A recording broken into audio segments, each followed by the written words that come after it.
Buenas tardes, bienvenidos a Agenda Constitucional. Seguimos haciendo la doble lectura, el triple clic en todos los artículos para poder conocer, indagar más y entender, por supuesto, los contenidos de la propuesta.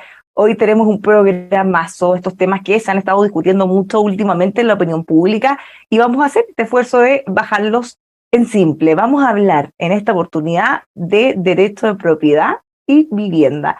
Como siempre, nos acompaña los lunes Marisol Peña, académica del Centro de Justicia Constitucional de la Universidad del Desarrollo, Tomás Jordán, investigador del Observatorio Nueva Constitución, y Jorge Correa Sutil, abogado constitucionalista. ¿Cómo están? Bienvenidos. Hola Bárbara, ¿qué tal? Jorge, Tomás. Bueno, ya estamos listos para comenzar. Como les decía, estos son temas que han generado mucha discusión, así que vamos a hacerle la mirada con zoom a algunos de los artículos más relevantes. Vamos a comenzar.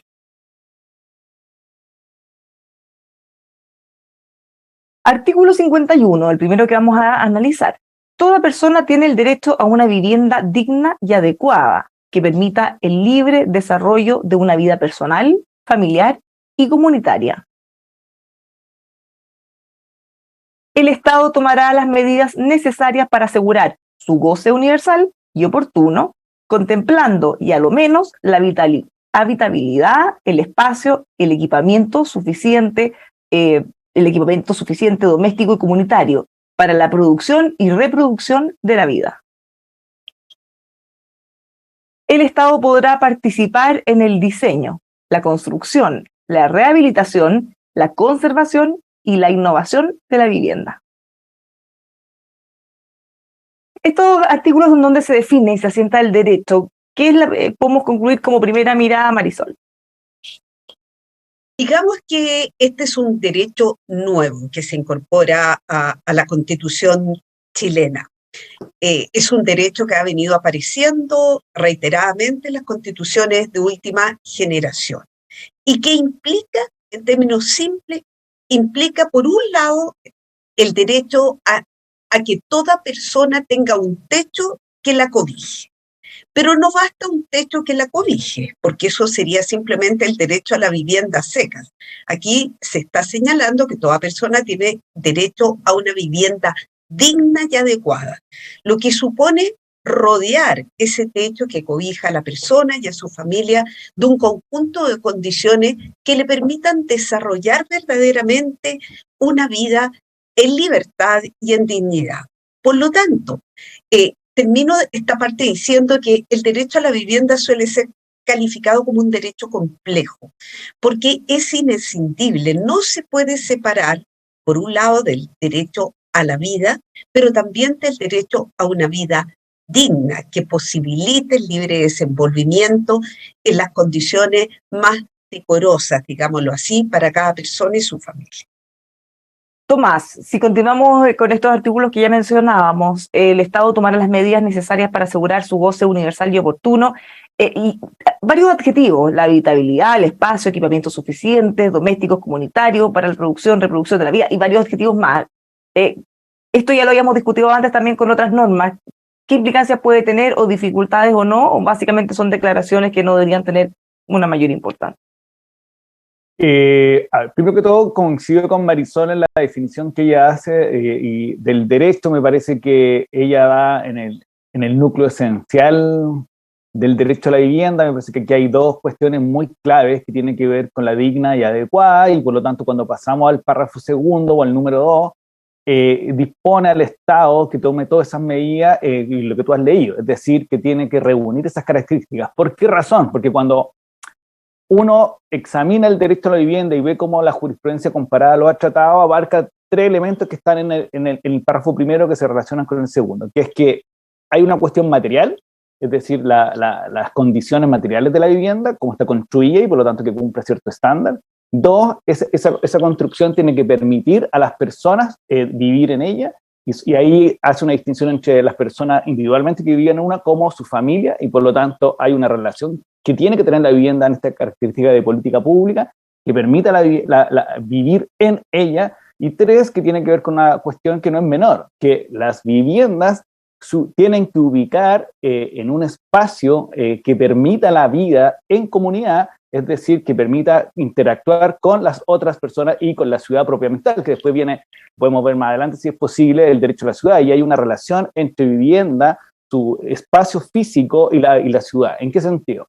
Una cosa es tener una vivienda en un lugar que sea materialmente buena y otra cosa es que esté aislada, por decirlo así. Y por lo tanto, la vivienda digna y adecuada es aquella que te permite el acceso a los espacios físicos, a el transporte, a la educación, a la salud. Entonces, hay un todo, y por eso me parece que los elementos que están en el párrafo segundo permite ir fijándole a la política pública futura, sobre todo el legislador y eventualmente el Ministerio de Vivienda, cómo debe desarrollar esas políticas en general.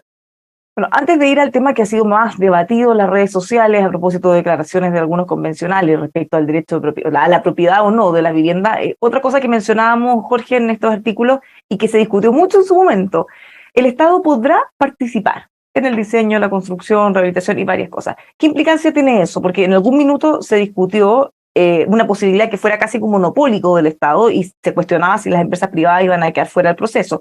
Eso finalmente quedó con la frase el Estado podrá participar.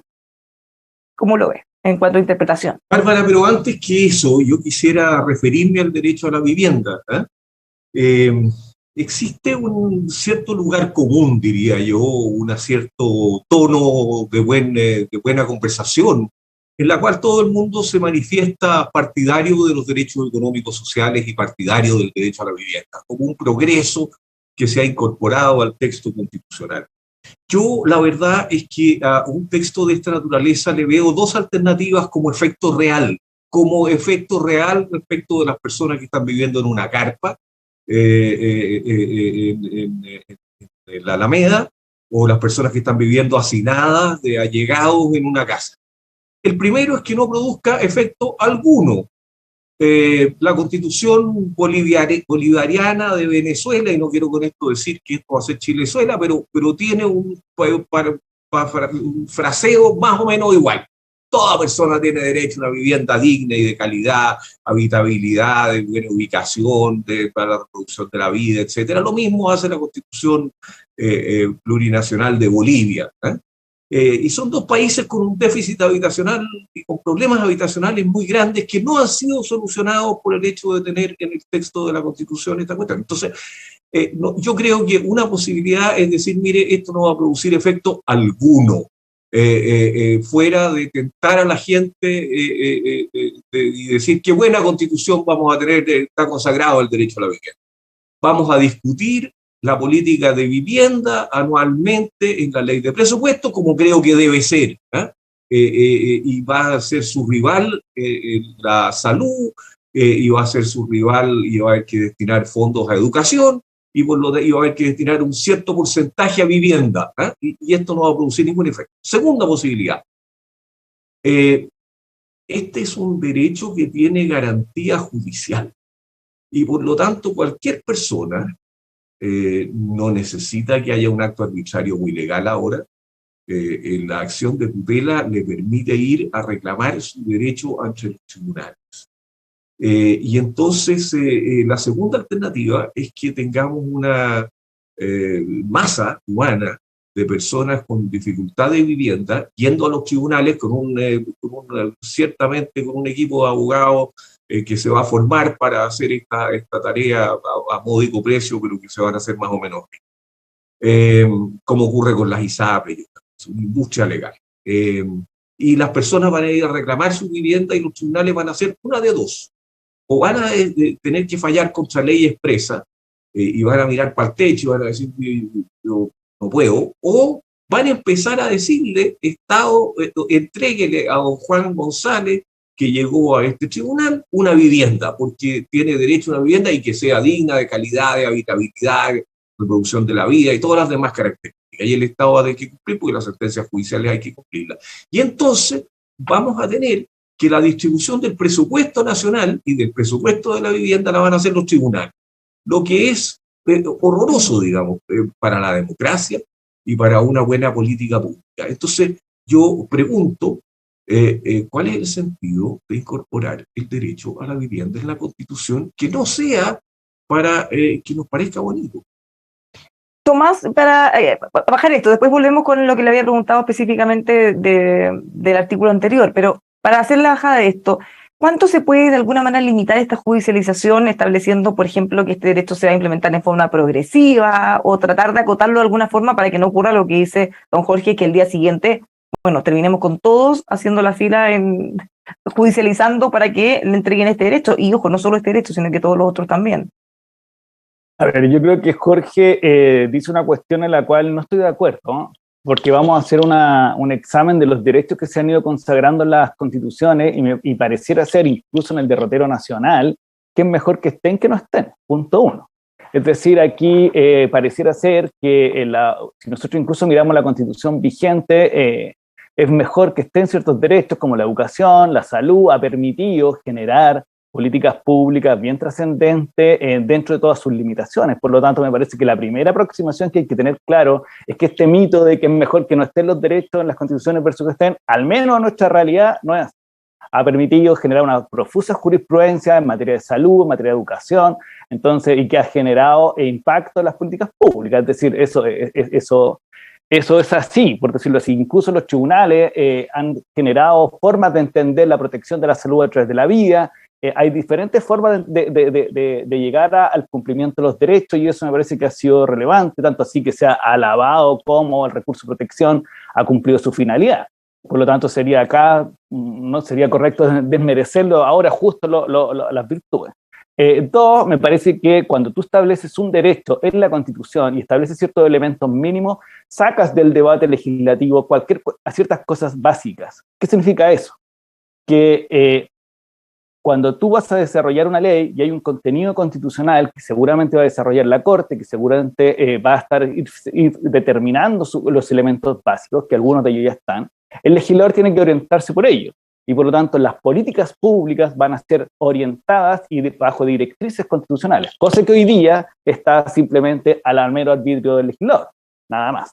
Tres, sobre la judicialización, siempre hay que mirarlo con cuidado, porque cuando uno dice que no hay acción ilegal o arbitraria, cierto, pero está el principio de progresividad, está el principio de responsabilidad fiscal, de sostenibilidad, a menos que un juez sea un lector civil y no constitucional de la Constitución, tiene que darle siempre al texto cierta armonía y unidad. Por lo tanto, no veo ningún juez posible, al menos que sea no serio, que pueda resolver un caso sin considerar los propios criterios y principios que la Constitución establece. Por lo tanto, cuando nosotros advertimos, como si hubiese de venir una ola de demanda o de acciones constitucionales que no van a tener borde, ojo, porque el constituyente, la propuesta, tuvo el cuidado de fijar exactamente los principios que se le exigen para que los derechos puedan avanzar en la medida de las disponibilidades del Estado. Por lo tanto, obviamente que va a haber gente que va a reclamar, obvio que sí, porque en el fondo es parte, incluso ha ocurrido bajo esta Constitución, el derecho más judicializado en la Constitución vigente es el de propiedad porque es el más protegido, y por lo tanto la gente sabe que a partir de ese derecho puede recurrir a los demás. Por lo tanto, cuidado, yo creo que acá hay más elementos que permiten ponderar la exigibilidad de los derechos que incluso bajo los que son hoy día reclamables ante los tribunales. Marisol, actualmente hay judicialización en temas de salud, por ejemplo. Hemos visto casos que incluso salen en los medios en que la gente recurre a la justicia y a través de la judicialización logra que le financien, por ejemplo, tratamientos muy caros, entre otras cosas similares. ¿Qué haría distinto este caso para que no se pueda extender también a todos los otros? A ver, yo lo primero que quisiera decir que tampoco estoy de acuerdo con Jorge Correa en el sentido de que el derecho a la vivienda no debiera figurar en la Constitución. Yo prefiero que figure, prefiero que esté recogido y reconocido como parte de lo que se denomina el mínimo vital, porque aunque no estuviera recogido expresamente, se construiría jurisprudencialmente. De la misma manera por su ligazón, como expliqué al comienzo, con el derecho a la vida y particularmente con el derecho a una vida digna. Así ocurrió hace algunos años en Sudáfrica, donde la Corte Constitucional lo reconoció antes de que estuviera formalmente incorporado a la Constitución. Eso como primera cuestión. En segundo lugar, la justiciabilidad de los derechos sociales de todos, y no solamente el derecho a la vivienda, del derecho a la salud, del derecho a la seguridad social, va a existir siempre. y va a existir siempre porque la naturaleza de las constituciones ha cambiado. Las constituciones hoy día no son meras cartas de navegación o declaraciones románticas de derechos fundamentales, sino que son normas jurídicas directamente invocables ante los tribunales. Por lo tanto, lo que dice Jorge acerca de la justiciabilidad es lo que, como tú bien has precisado, ha venido ya ocurriendo en materia de derecho a la salud, en materia, sin ir más lejos, en materia de toda la judicialización en los precios de los planes de salud respecto a las ISAPRES, como lo hemos recordado, me parece, en el programa anterior. Por lo tanto, esto no sería aplicable solo al derecho a la vivienda. ¿Y cómo se le puede poner coto a esto? ¿Cómo se le puede poner coto a lo que se denomina en la doctrina el activismo judicial? En primer lugar, me parece importante que la Constitución o la propuesta no haya recogido la cláusula abierta de derechos humanos que le permite al juez ir construyendo incluso jurisprudencialmente lo que no está en el texto. El rayado de la cancha, en primer lugar, es algo que me parece positivo. En segundo lugar, creo yo que hay que respetar en la medida de lo posible la esfera de acción de otro operador del derecho, que es el legislador, que es el que debe operar primero en estas materias antes que los jueces. Por lo tanto, si el legislador asume la responsabilidad que le corresponde de regular estos derechos fundamentales en forma debidamente acotada, le va cerrando la cancha al activismo judicial. Lo que sí no me gusta, para finalizar, es que el legislador democrático quede tan constreñido por el número 2, asegurando condiciones de habitabilidad, de entorno, de ubicación apropiada, de pertinencia cultural de las viviendas, porque eso va a ser muy difícil que se despachen las leyes que tiendan a poner en ejecución la política de vivienda, porque esto no son otra cosa que orientaciones a las políticas públicas, que se despache la ley y nuevamente, como digo, que se le raye la cancha para disminuir el margen de los jueces al dictar sus sentencias.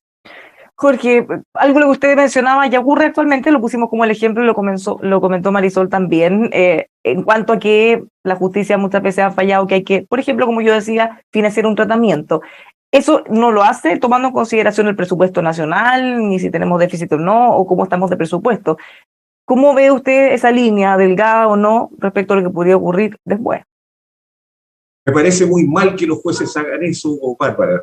El presupuesto de salud debe ser determinado democráticamente por las autoridades elegidas y el presupuesto de vivienda también. Las constituciones son textos que desconfían del legislador, en eso Marisol tiene razón. En Chile ha habido una política de vivienda y la ha habido siempre, sin necesidad de esta disposición. Buena, regular o mala. ¿Qué queremos hacer? ¿Qué es lo que queremos hacer con esta norma? Eso es lo que yo no entiendo. ¿Qué efectos queremos producir? ¿Que los jueces dirijan al legislador democrático a hacer la política de vivienda? Si me dicen que sí, yo les digo que eso no es democracia. Si me dicen que no, explíquenme para qué ponen esta disposición en el texto constitucional.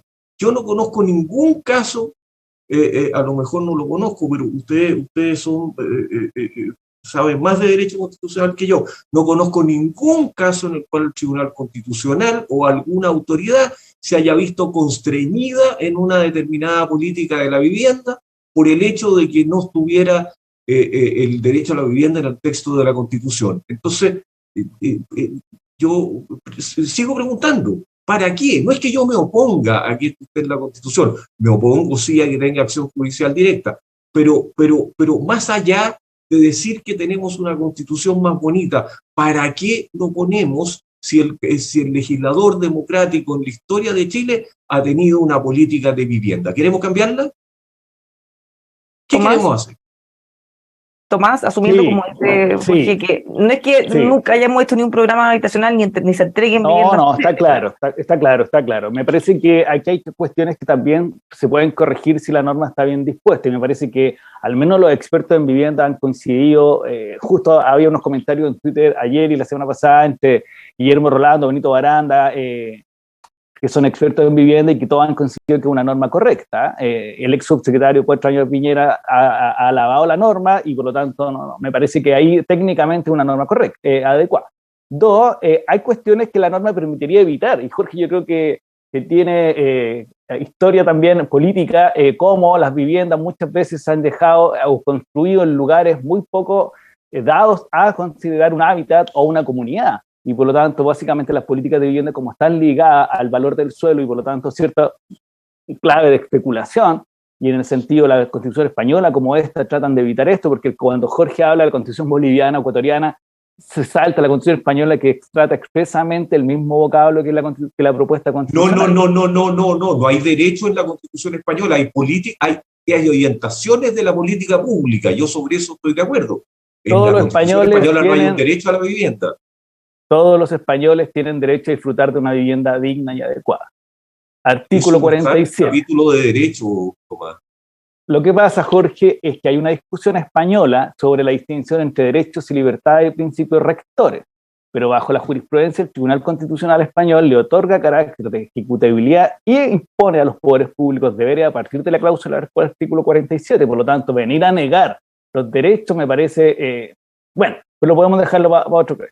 Sobre lo anterior, por lo tanto, yo creo que el aporte que hace el texto a la política de vivienda es fijar los márgenes claros y abiertos también, pero claro, sobre cómo se debe desarrollar las políticas legislativas, como también públicas, para efectos de evitar aquellas cuestiones que nosotros mismos hemos vivido en el pasado. Por ejemplo, cuando yo decía en un comienzo, hay características o mandatos constitucionales sobre el tipo de vivienda, sobre las características de esta vivienda, sobre lo que debe cumplir, y por lo tanto recordaremos las casas Chubby cuando en un lugar poco apto, en una construcción poco apta, en una política pública deficiente, como el legislador lo puede, deja la norma y la política pública hace lo que puede, porque tampoco hay imperativos sobre ella, ocurren esos casos. Entonces, puede pasar, porque así ha venido ocurriendo, que cuando tú dispones de mandatos constitucionales, tanto el legislador como el elaborador de política pública tiene que tener ese cuidado, y ese es el gran aporte de la constitucionalización de los derechos. Si no, para eso ningún derecho debería estar en la Constitución.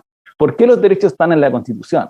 Porque la sociedad concuerda en que hay bienes jurídicos importantes que deben relevarse, y esto tiene dos efectos. Uno, que le fija orientación al legislador, y dos, le impone la forma o hacia dónde tiene que caminar. Por lo tanto, no es menor a mi juicio. Bueno, voy a avanzar con otros artículos para agregarle, Marisol, porque tiene que ver justo con lo que estamos conversando efectivamente, en cuanto a las obligaciones.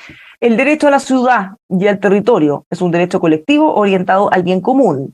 Es deber del Estado ordenar, planificar y gestionar los territorios, las ciudades y los asentamientos humanos. El Estado garantiza la protección y el acceso equitativo a servicios básicos, bienes y espacios públicos.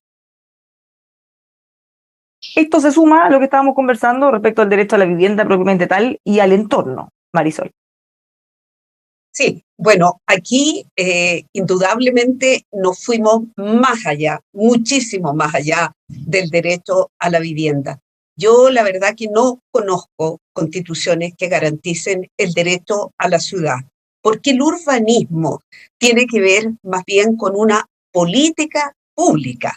Es decir, en la medida que las personas tienen derecho a la vida, tienen derecho a una vivienda digna y adecuada, los asentamientos urbanos se irán adecuando, ¿verdad?, al cumplimiento de esos derechos. Entonces, a mí lo primero que debo rescatar es que me parece muy extraño el reconocimiento constitucional del derecho a la ciudad. No obstante lo cual, yo no quiero decir aquí, y desmentiría cualquier afirmación en contrario, que yo no niegue ni valore la importancia que tiene el espacio público. Me parece muy importante, pero no creo que nuevamente una política pública específica como la de urbanismo deba estar contemplada en la Constitución. Con mayor razón, cuando aquí hay una idea de orientar este derecho a la ciudad y al territorio sobre la base del asentamiento en ciudades. Esto me parece contradictorio con otra norma constitucional que también tiende a favorecer la ruralidad.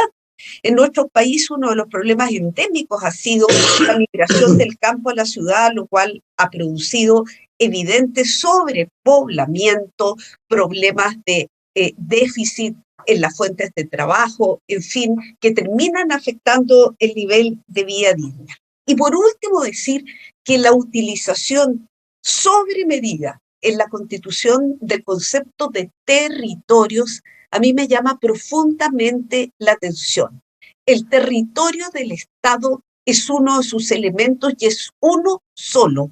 No podemos hablar de territorio salvo que para todo usemos la nomenclatura del convenio 169 de la OIT sobre pueblos indígenas y tribales en países independientes, que es el instrumento internacional que reconoce territorios a quienes son originalmente comunidades que no han tenido muchas veces un asentamiento claro y específico porque pueden haber sido hasta nómades y haberse trasladado dentro del mismo territorio del Estado. Esos serían los comentarios que yo tendría respecto al derecho a la ciudad.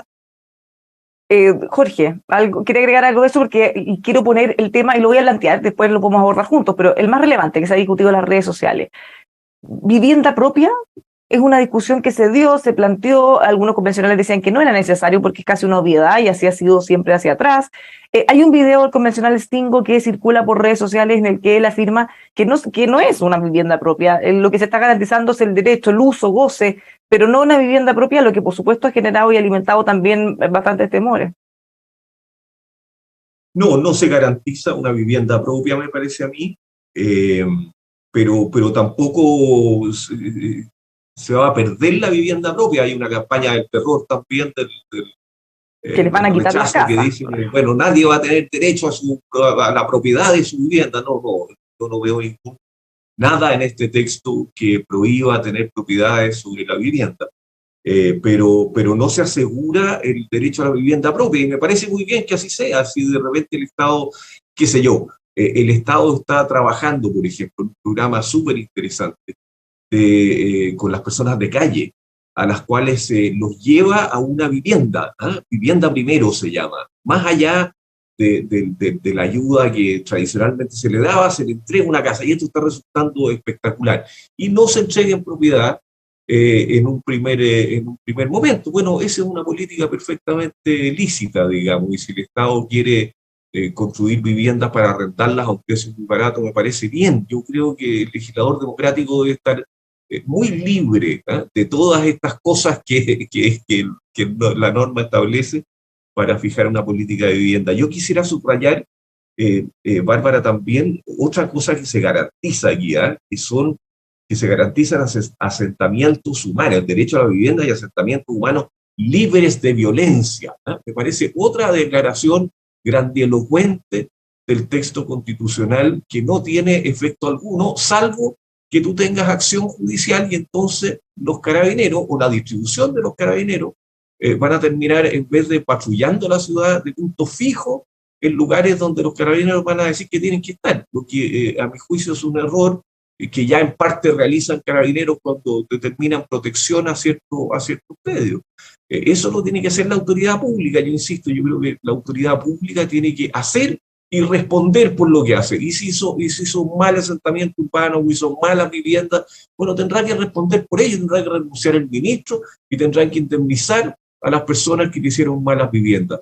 Pero no son los jueces los llamados a hacer la política de vivienda, ni menos la política urbana. Tomás, y ahí para poner la pelota bien en el piso y que este programa sea muy útil, no se prohíbe en ningún caso que las viviendas puedan ser propias, para ser bien riguroso, pero tampoco se establece que la vivienda será necesariamente propia, dando espacio a programas como los que mencionaba Jorge. ¿Estamos de acuerdo? Sí, coincido 100% con Jorge en ambas afirmaciones. Una que no lo establece y no lo niega, por decirlo de alguna manera. Por lo tanto, queda a la política pública definir si tú accedes a la vivienda, ya sea a través de propiedad, como ha sido históricamente en Chile. Desde la década de los 60 estaba la típica como frase que uno escuchaba, la vivienda propia, el derecho a la vivienda, en el fondo. Y dos, que la política pública puede ir tomando diferentes formas, incluso la propia propuesta en el punto 4 habla de viviendas de acogida, que claramente son viviendas transitorias, por lo tanto no se refiere a la propiedad, pero sí, si hay una política pública que permite el acceso a la propiedad, esta va a estar amparada por la Constitución, básicamente por el derecho a propiedad, a partir de la ejecución de este derecho a la vivienda. ¿Quiere agregar algo, Marisol, o avanzamos con el derecho a propiedad? Yo creo que hay un punto que hemos soslayado hasta ahora y a mí me gustaría ponerlo sobre la mesa. Uno de los aspectos de la política pública de vivienda que se constitucionaliza es el de la seguridad de la tenencia. Esto ha sido tomado de los avances del derecho internacional, de los derechos humanos, y yo quiero leer para que sepamos exactamente el alcance que esto tiene, lo que dice la observación general número 4 del Comité del Pacto de Derechos Económicos, Sociales y Culturales. Lo que se protege, ¿verdad?, es la ocupación por el propietario, la vivienda de emergencia y los asentamientos informales, incluida la ocupación de tierra o propiedad. Creo que esta frase, que fue deslizada casi como un copy-paste de estas observaciones generales que emanan de Naciones Unidas, puede resultar muy peligrosa, porque si el día de mañana, en el caso de los campamentos o de aquellas tomas de viviendas que se han conocido, que están deshabitadas y simplemente son tomadas, ¿verdad?, por una horda de personas que invoca el hecho de no tener una vivienda propia, ¿cómo se la va a lanzar a esas personas? Cuando el propio pacto o el propio comité del Pacto de Naciones Unidas nos dice que estas personas van a quedar protegidas contra el desahucio, el hostigamiento u otras amenazas, de forma tal que bastaría que invocaran la seguridad de la tenencia para decir: yo no me muevo de mi campamento ni me muevo de la vivienda que he tomado porque no me han dado la vivienda que llevo esperando 7, 10 años, el tiempo que sea. Entonces, me parece que esta frase no fue debidamente pensada y pudiera tener, desde la judicialización a que aludía Jorge, podría tener efectos bastante preocupantes. ¿De acuerdo o no, Tomás? Concuerdo con Marisol 100% en que hay que evitar esas interpretaciones. Ahora bien, hay una cuestión que ha pasado en Chile, que hay una sentencia del Tribunal Constitucional de Acceso a la Pequeña Propiedad de Raíz, que personas que están en posesión de un terreno que no les pertenece, pero lo pueden regularizar. Es decir, en Chile, desde muy antiguo, es una ley, si no recuerdo mal, del el decreto ley 2695. Claro, no venía preparada. Pero es una legislación muy específica. Muy específica, que permite que personas que no son propietarias, pero han poseído un terreno por X cantidad de tiempo frente a la inacción del dueño, les permite acceder, y el Tribunal Constitucional dijo hace unos años atrás que esto tenía amparada en el derecho a la propiedad, el 19 número 23, bajo la Constitución vigente. Por lo tanto, hay ciertas figuras que hay que adecuar. Yo concuerdo con Marisol en lo que ella afirma. Lo que pasa es que estas regulaciones legales, que todavía están vigentes, permiten el acceso a personas que no son propietarias. Ahí hay una figura de la tenencia. Jorge, ¿quiere agregar algo acá? ¿O avanzamos? Ya, vamos a partir con usted con lo siguiente, que es derecho de propiedad. Artículo 78. Toda persona natural o jurídica tiene derecho de propiedad en todas sus especies y sobre toda clase de bienes. Corresponderá a la ley determinar el modo de adquirir la propiedad, su contenido, límites y deberes. Ninguna persona puede ser privada de su propiedad, sino en virtud de una ley que autorice la expropiación. La propietaria o el propietario siempre tiene derecho a que se le indemnice por el justo precio. El pago deberá efectuarse de forma previa a la toma de posesión material del bien expropiado. Estas son algunas de las normas básicas de cómo se va a resguardar o se va a buscar resguardar el derecho de propiedad. ¿Qué le parece, Jorge? Bárbara, yo creo que los cambios aquí son menores, menores en número, puede haber gran impacto. Primero, los límites y deberes de la propiedad ya no son solo por la función social, sino también por razones ecológicas. la función social se había interpretado ya incorporando el concepto de ecológica, pero eso lo pacifica este texto y a mí me parece bien que una de las cosas que permitan limitar el derecho de propiedad sean la ecología. La razón por la cual puede expropiarse es la misma, y hay dos cambios en la forma de pago que pueden ser muy importantes. El primero es que la Constitución establecía, la que nos rige, ha establecido que hay que pagar por el daño patrimonial efectivamente causado. O sea, no puede pagarse por el daño moral. Alguien, si lo expropian de un bien y dice, pero es que esto venía de mi familia, desde mi abuelo, esto me hace sufrir mucho, no, el daño patrimonial, y eso era el precio de mercado. Esto se cambia por el justo precio. La verdad es que yo no he oído a ningún autor de esta norma explicar por qué hicieron este cambio. La razón que se da típicamente dice, no, si vamos a terminar igualmente en el precio de mercado. Bueno, pero si vamos a terminar igualmente en el precio de mercado, ¿para qué cambiaron la regla que existía?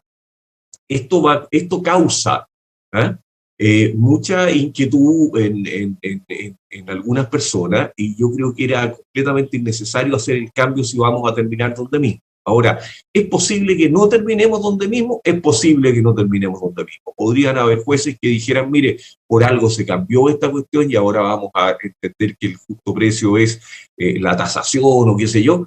Eso puede pasar. Yo creo que vamos a terminar en el precio de mercado, efectivamente, esa sería mi apuesta, pero bueno, no me la cobren porque no puedo garantizarla. Ahí hay un cambio inentendible, a mi juicio, completamente inentendible, salvo por el afán refundacional. Jorge, le quiero agregar algo ahí, ya que estamos hablando de esto, porque se cuestionaba hace unos días el exministro de Hacienda, Ignacio Briones, que cuando el presidente, por nombrar un ejemplo, el presidente daba cuenta de este plan habitacional, de este plan de arriendo, decían, vamos a arrendar a precio justo. Entonces, ahí nosotros podemos entender que ese precio justo no es el precio de mercado, por supuesto, es un precio justo. Por supuesto, entonces, puede crear inquietud y puede crear inseguridad, Bárbara. Porque otros dicen, si uno lo mira constitucionalmente o con jurisprudencia de los fallos, uno dice el justo precio, no, en general tiende a ser...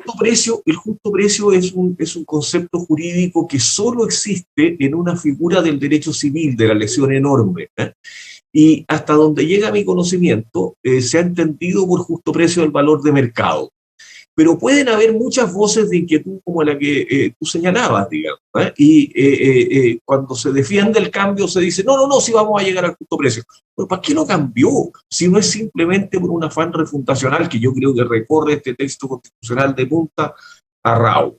Si es que quería el precio de mercado, bueno, pudo haber dicho el precio de mercado o haber mantenido la regla que existía. Y el segundo cambio, y este a mi juicio es el importante, este sí que es importante, es que la modalidad de pago, o sea, el pago tiene que hacerse antes de tomar posesión del bien, pero la modalidad de pago no está determinada. Antes, la Constitución que nos rige establece que tiene que pagarse de contado antes de tomar posesión del bien. Ahora se dice que tiene que pagarse antes de la toma de posesión del bien. Y la persona puede reclamar de la modalidad del pago. O sea, se abre la posibilidad cierta de que el Estado pague a plazo. Y a mí me parece que eso, mucho más que el justo precio que tanto se ha discutido, es un cambio radical y que ciertamente desvaloriza la propiedad. O sea, eventualmente podríamos tener ese escenario que, como dice usted, apostando a que el precio termine siendo el de mercado, pero pagando en cuotas a largos años, Tomás. Perfectamente. Este texto lo permite. No significa que va a pasar, pero se abre la posibilidad, Tomás. Sí, no, a ver, tiendo a coincidir con Jorge. Me parece que es de estos artículos que no eran, para llegar a un punto equivalente no era necesario cambiarlo, básicamente. Yo creo que de las cuestiones que podrían haber quedado lo más parecido, sobre todo en propiedad y expropiación, porque ahí hay una discusión sobre los bienes como natural, la minería, el agua, es otra historia. Pero el núcleo duro del derecho a la propiedad, sobre todo por los comentarios de los propios convencionales que han dicho, claro, el daño patrimonialmente causado, el justo precio, el precio de mercado, por lo tanto estamos hablando de lo mismo. Y si está hablando de lo mismo, ¿para qué cambiarlo? Yo creo que ahí hubo una cuestión más de error político, no sé si refundacional, porque me quedé pensando en lo de Jorge, pero porque refundacional es cambiar las estructuras, pero esto no cambia nada. Al final, básicamente, como que trata de armonizar con un contenido más internacional sobre el justo precio que al final va a ser definido por los propios tribunales de justicia. Y ahí sí me quedo con una cuestión que hay que tener a la vista hoy día para futuro. Lo digo así. La Corte Suprema ha venido incluso fallando bajo esta constitución y esta ley que el traslado de los pueblos indígenas incrementa la indemnización. ¿Qué quiero decir con esto? Que cuando nosotros hablamos que el daño patrimonialmente causado es muy rígido, está todo muy claro, porque como que da extremada certeza jurídica, en marzo de este año la Corte aumentó un 20% el monte de la indemnización por el desplazamiento en el territorio indígena, esto en Chile. Entonces, ¿qué quiero decir con eso? Que ya se viene fraguando o construyendo una jurisprudencia que toma distintos elementos para calcular la indemnización de la expropiación. Entonces, ahí yo creo que eso sí es un elemento a tener a la vista que seguramente con el nuevo texto va a continuar, no, básicamente porque es un contexto, una cláusula más abierta, que Marisol siempre me comenta, que yo digo de textura abierta y que es cierto, y por lo tanto los jueces, los casos concretos van a tener que ir incorporando el justo precio, si se equivale al precio de mercado, y va más a aquellas cuestiones, como está ocurriendo hoy día, que permiten aumentar la indemnización. Hace un tiempo, hace algunos meses, tuve una conversación, así como con muchos convencionales, con una independiente, con un grupo de Revolución Democrática, y ella nos explicaba que, indagando en esto del justo precio, precio justo, decían, bueno, probablemente hay una puerta media abierta, o que a algunos le habría gustado abrir quizá un poco más, que tiene que ver con, sobre todo pensando en las empresas grandes o en personas con mucho dinero. Bueno, ¿cuál es el justo precio? Si es que ya usufructuaron demasiado ese territorio, si es que ya ganaron suficiente, por ejemplo, pensando en la minería quizá, bueno, quizá ya no les corresponde una indemnización porque ya lo justo es que ganaron mucho, entonces ese precio podría ser más bajo. Y en el mismo sentido, ¿por qué no pago en efectivo, pago el contado? Ella plantea, bueno, pero ¿y si el Estado no tiene, o es muy caro y el Estado no tiene esa plata, se tiene que endeudar para pagarlo? Entonces, también ahí habría una posibilidad de que esto pudieran optar por este pago a plazo con muchas cuotas o de algún mecanismo que no fuera en efectivo al contado antes. Esto es solo la opinión de una convencional, pero que de alguna manera podría quizá explicar por qué se hizo el cambio y no se dejó tal cual como estaba antes. Quizá algunos están apostando a una posible interpretación en esa línea, Marisol. A ver, respecto al primer punto, yo discrepo, no sé quién habrá sido la convencional, pero discrepo absolutamente con ella porque el Estado tiene otros mecanismos para, de alguna manera, nivelar la situación de aquellos que obtienen ganancias que se podrían estimar excesivas y lograr que estas ganancias tengan efectos más redistributivos dentro de la sociedad. Por ejemplo, si el tema minero, tenemos el caso del royalty en la minería. Entonces, no tenemos que castigar nuevamente a esas grandes empresas por la vía de fijarle un pago de indemnización que también esté castigado. Entonces, a mí ese argumento en realidad no me parece razonable. Y respecto al segundo punto, creo yo que hay que mirar la historia de los países. Es cierto, se cita aquí profusamente entre quienes defienden esta forma de expropiación. Nada se dice mayormente sobre el pago y sobre la forma en que se va a concretar la privación de la propiedad mediante la indemnización. En algunas constituciones se cita particularmente la de Alemania y la de Francia, que efectivamente hablan del justo precio. Pero Tomás me ha escuchado varias veces también decir que el Consejo Constitucional francés a fines de los años 80 tuvo que fijar un criterio específico sobre el justo precio cuando se intentó nacionalizar, que es una forma ya de expropiación mayúscula, nacionalizar las acciones de las sociedades que operaban en Francia. En Chile tenemos una historia. El derecho a propiedad en Chile ha sido uno de los derechos más vapuleados. Fue objeto de una capitis diminutio progresiva desde fines de los años 60 mediante sucesivas reformas constitucionales que en el fondo fueron desvalorizando la propiedad porque permitían pagar el precio de la indemnización a muchos años y además al valor en que se concretaba la expropiación y no al valor real. todavía deben existir, capaz algunos juicios, ¿verdad?, pendientes en los tribunales donde se están cobrando los valores de las indemnizaciones que se llevaron a cabo durante el periodo de la reforma agraria. Y eso, naturalmente, lejos de valorizar la propiedad, la lleva a una situación de minusvalorización o una situación casi de pérdida efectiva desde el punto de vista del propietario. Por lo tanto, a mí me parecía sumamente positivo que la Constitución, haciéndose cargo, la actual me refiero, de lo que había sido la historia de Chile, señalara este criterio que Jorge ha recordado del daño patrimonial efectivamente causado. Por otro lado, si a la convencional que entrevistaste le preocupa, digamos, que el Estado no tenga el dinero suficiente, bueno, es que aquí hay que conciliar intereses en una expropiación necesariamente.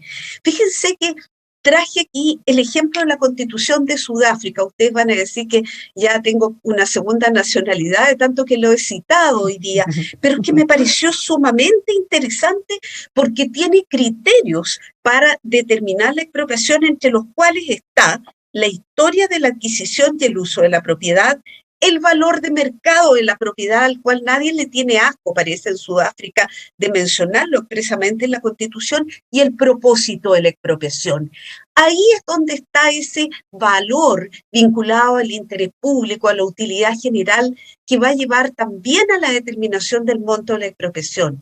Entonces, todo esto debe ponerse en una balanza, pero de ninguna manera el interés colectivo debe terminar sofocando, creo yo, el esfuerzo que una persona, no pensemos en las grandes empresas solamente, que una persona ha desplegado en su vida para lograr ser propietario.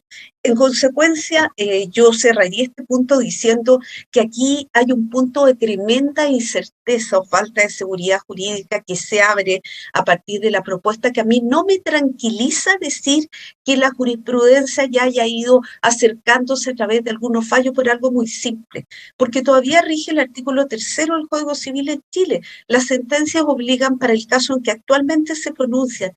Nada impediría, como dijo Jorge, que el día de mañana un juez tuviera un criterio distinto a partir de la regulación de la nueva Constitución.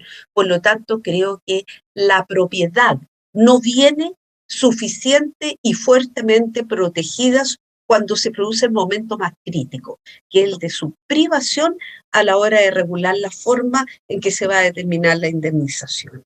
Para avanzar con el último tema, ¿están de acuerdo con Marisol en que el derecho de propiedad quizá podríamos inferir que queda menos resguardado, como han dicho algunos, respecto a la actual Constitución, que por lo demás muchos han criticado que está mucho más resguardada que en prácticamente todos lados, haciéndonos cargo quizá de nuestra propia historia? Jorge.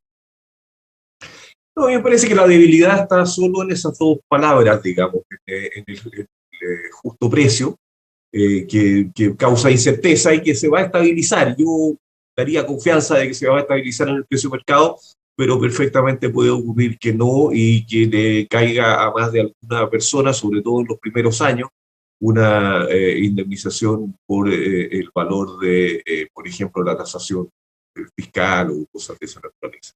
Y la segunda es la modalidad de pago, digamos. Ahora se permite el pago a plazo y yo creo que eso debilita muchísimo la propiedad. Ahora, esa modalidad de pago es reclamable judicialmente, ¿verdad? No es la autoridad la que fija soberanamente la modalidad de pago. Si el Estado dice, mire, yo voy a hacer una carretera por aquí y le voy a pagar por su sitio y su casita bonos en 20 años, pues usted puede ir al tribunal y decir, mire, la modalidad de pago no es justa.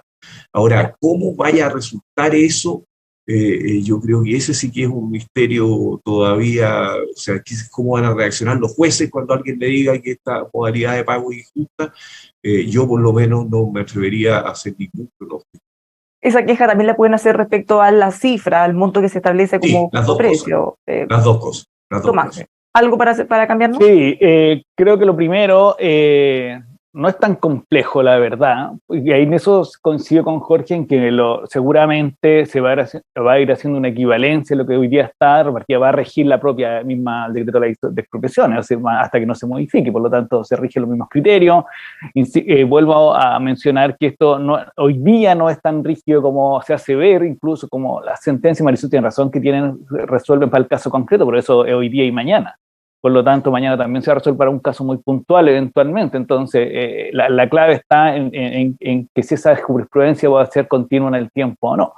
Y sobre el pago al contado, claro, lo que pasa es que, y Marisol hace un recuento bien clave, porque nosotros hemos vivido espacio dramático en nuestra vida republicana, incluso con desenlaces fatales. Entonces, somos a veces víctimas de ciertos miedos del pasado, y por eso insisto en lo primero que dije, no es que yo esté en contra de la norma, me parece una norma adecuada al estándar internacional, me parece que cumple el estándar constitucional, pero a veces uno tiene que hacerse cargo de su propia historia o sus propias realidades, y pasó con los derechos incorporales, que en el comienzo que no se señalaban, pero obviamente que se tuvo que incorporar en la discusión legislativa. Creo que ahí la convención trató de armar una innovación que no era necesaria, eso quiero decir, que no era necesaria. Tampoco creo que vaya a ser una cuestión muy compleja, eso no lo visualizo como un drama, porque el contexto de los 60 y 70 es muy ajeno al que estamos viviendo hoy día, incluso cuando hay tensiones institucionales, todo está dentro de los cauces de los marcos de la institucionalidad. Por lo tanto me parece que estamos el Poder Judicial viene hace mucho tiempo en un carril de alta independencia respecto de los otros poderes del Estado. Entonces creo que ahí hay varios factores que son nuevos y que yo al menos no soy tan temeroso en ese sentido de los fantasmas que nos abordan a veces. Vamos brevemente con el último artículo que destacamos, que tiene relación con algo que hemos estado conversando, y es el siguiente. Artículo 95. La Constitución asegura a toda persona la protección de los derechos de autor sobre sus obras intelectuales, científicas y artísticas. Jorge, ¿qué le parece este derecho que se está asegurando de esta manera? Porque también se generó un debate bien fuerte en algún momento en el que desde el sector artístico, cultural, se quejaban que se estaba desvalorando de alguna manera sus derechos de propiedad sobre todas sus obras. Esto quedó así finalmente. ¿Qué le parece que aborda, que queda eventualmente fuera? Yo creo que lo más importante, Bárbara, y es lo que yo quisiera tocar, es lo que queda fuera, es lo que queda omitido por este precepto y que ha estado tradicionalmente en nuestras constituciones. No está la propiedad industrial sobre patentes de inversión, marcas comerciales, modelos tecnológicos, etc. Eso desapareció. Alguien podría decir de que eso está incluido en el concepto genérico de la propiedad, y podría tener razón, pero al eliminarlo de la Constitución, me parece a mí que sobre proyectos que hacen progresar mucho al país, ¿no? De inventos tecnológicos, de marcas comerciales, de diseños industriales, que llevan años de investigación y que terminan patentándose. El hecho de que hayan desaparecido el texto de la Constitución puede desalentar, es menos protección. Si está en la ley, puede ponerse en la ley, pero va a tener menos protección que en la Constitución. El legislador puede quitarlo de otra manera, puede regularlo de otra manera, los derechos están simplemente consagrados en la ley. Entonces me parece a mí que aquí nos estamos disparando en el pie en el progreso. Porque el progreso depende en alguna proporción de las patentes de inversión y de los modelos tecnológicos que seamos capaces de producir.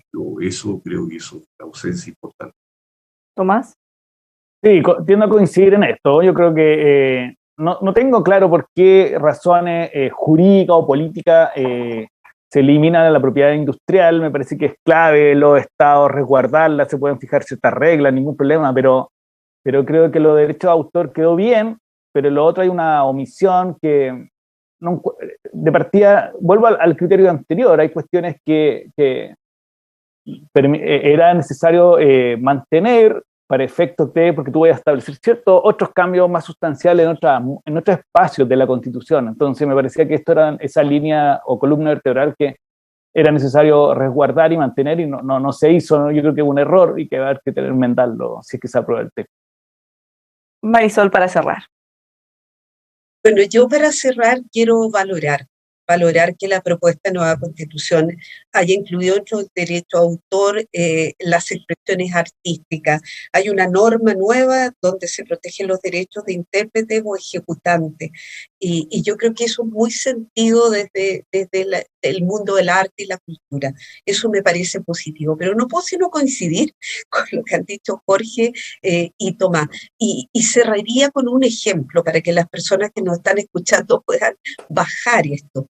Hace algunos años atrás me tocó un asunto profesional en el cual un pequeño laboratorio había desarrollado todo un proceso de investigación tendiente a desarrollar una vacuna para prevenir una enfermedad que solamente afecta a los salmones en nuestro país. O sea, imagínense una cosa absolutamente específica.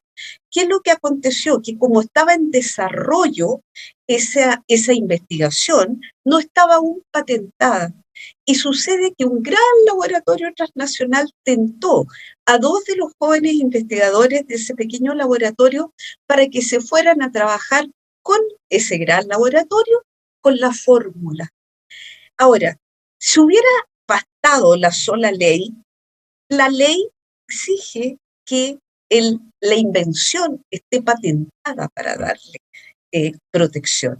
En cambio, en esa oportunidad, como abogados, pudimos invocar directamente la norma actual del artículo 19, número 25, cuando se dice que se protegen justamente los modelos tecnológicos, en fin, el desarrollo de el invento humano para exigir medidas de protección ante los tribunales de justicia. Allí hay un ejemplo muy concreto de lo que podría significar preterir o ignorar una regulación constitucional a partir de la cual una ley que desde luego se había mostrado incompleta no brindaba a los afectados en sus derechos una protección eficaz. O sea, para cerrar y que quede claro el punto, esto podría eventualmente desincentivar grandes inversiones en investigaciones que eventualmente no van a estar protegidas si es que ocurre algo como lo que mencionaba Marisol, Jorge. Así es. No digo que se van a acabar las investigaciones. No, dije eventualmente desincentivar. Eventualmente. No eventualmente, las desincentiva. No sé si es tan claro. Si tú tienes una buena legislación, no desincentiva, eso está claro. Lo que pasa es que yo entiendo el punto de Marisol, que en el fondo cuando tú encuentras que la legislación tiene un vacío, la norma constitucional, y por eso es importante a veces consagrar derechos en la Constitución, te permite que los jueces le otorguen un contenido que la ley, porque la ley hace opciones necesariamente, el legislador o elige un camino, en cambio que el texto constitucional te permite llegar a aquellos espacios que la ley no. Entonces, si tú tuvieras una buena ley en todo, claro, no necesitaríamos que el texto constitucional regulara más allá que el poder, pero como las leyes van optando, haciendo un camino dentro de muchas posibilidades, los derechos terminan resguardando a las personas, por eso que establecen ahí. El mejor ejemplo es que no se ha dictado la ley que regula los precios de los planes de salud. Y por eso el sistema está súper judicializado. Así es la cosa. Ese es un ejemplo muy claro. Nos vamos entonces con estos ejemplos muy claros. Muchísimas gracias, Marisol, Jorge, Tomás. Súper entretenida e interesante esta conversación. A ver si quienes nos vieron les quedó un poco más claro también cómo se abordan estos derechos tan importantes como de vivienda y propiedad. Muchísimas gracias. Nos encontramos con ustedes los próximos días, el próximo lunes. Muy bien, Bernal. Muchas gracias. Muy buena semana para los tres. A todos los dejo invitados al miércoles. Continuamos junto a Javier Couso, Caterina Salem, indagando los contenidos de la propuesta constitucional. Por supuesto, también entrevistas, conversaciones durante todos los días para poder ir profundizando los aspectos más relevantes. Todo eso aquí en emol.com.